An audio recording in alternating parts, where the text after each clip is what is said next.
নমস্কার, আজীবন কেয়ার সেন্টারের পক্ষ থেকে আজ আমি ফিজিওথেরাপিস্ট ডক্টর সোহানা তরফদার। আচ্ছা, আপনার বাড়িতে যে সমস্ত বয়স্ক লোকেরা থাকেন তারা কি আপনাদের চেনা নাম বারবার জিজ্ঞাসা করেন, বা চেনা রাস্তা কি ভুলে যাওয়ার কারণে বারবার জিজ্ঞাসা করেন? এটা কি কেবলমাত্র বয়সের দোষ নাকি অন্য কিছু? আজ আমরা কথা বলবো ডিমেনশিয়া নিয়ে। ডিমেনশিয়া আসলে কি? ডিমেনশিয়া নির্দিষ্ট কোনো রোগ নয়, বরং এটি কতগুলি রোগের লক্ষণের একটা সমষ্টি। যখন কোনো কারণে মানুষের স্মৃতিশক্তি, চিন্তাভাবনা এবং স্বাভাবিক কর্মের দক্ষতা প্রচণ্ড পরিমাণে কমে যায়, যার ফলে আমাদের পরিবেশের ওপরে তার একটা প্রভাব পড়ে। কিভাবে বুঝবেন ডিমেনশিয়া হয়েছে? ডিমেনশিয়ার লক্ষণগুলি খুবই স্পষ্ট। লক্ষণগুলি হলো কাছের মানুষের নাম বারবার ভুলে যাওয়া, একই কাজ করতে গিয়ে বারবার হিমশিম খাওয়া, নর্মাল স্বাভাবিক হাঁটা চলার ভারসাম্য হারিয়ে ফেলা, আর হলো মেজাজ খিটখিটে হয়ে যাওয়া বা বিষণ্ণতা।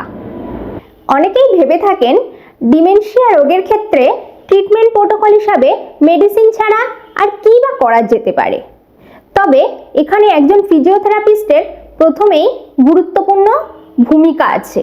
একজন ফিজিওথেরাপিস্ট হিসাবে আমরা মূলত 3 রকম ট্রিটমেন্টের এখানে পরামর্শ দিয়ে থাকি। এই 3টি বিষয়ের মধ্যে প্রথম এবং প্রধান হলো ব্যালেন্স এবং মোবিলিটি। অর্থাৎ ডিমেনশিয়া আক্রান্ত ব্যক্তির পড়ে যাওয়ার ঝুঁকি বা প্রবণতা বেশি হয়ে থাকে।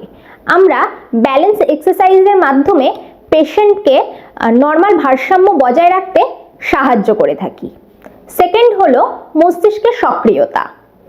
নিয়মিত হালকা নির্দিষ্ট এক্সারসাইজের মাধ্যমে আমরা পেশেন্টের ব্রেনে ব্লাড সঞ্চালনটা বাড়িয়ে থাকি। এতে পেশেন্টের স্মৃতিশক্তি ধরে রাখার ক্ষমতা বৃদ্ধি পায়। 3 নম্বর বিষয়টি হলো সেলফ ডিপেন্ডেন্সি, অর্থাৎ আত্মনির্ভরশীলতা। পেশেন্ট যাতে নিজের কাজ কিছুটা হলেও নিজে করতে পারেন, আমরা সেই অনুশীলন তাদেরকে দিয়ে থাকি।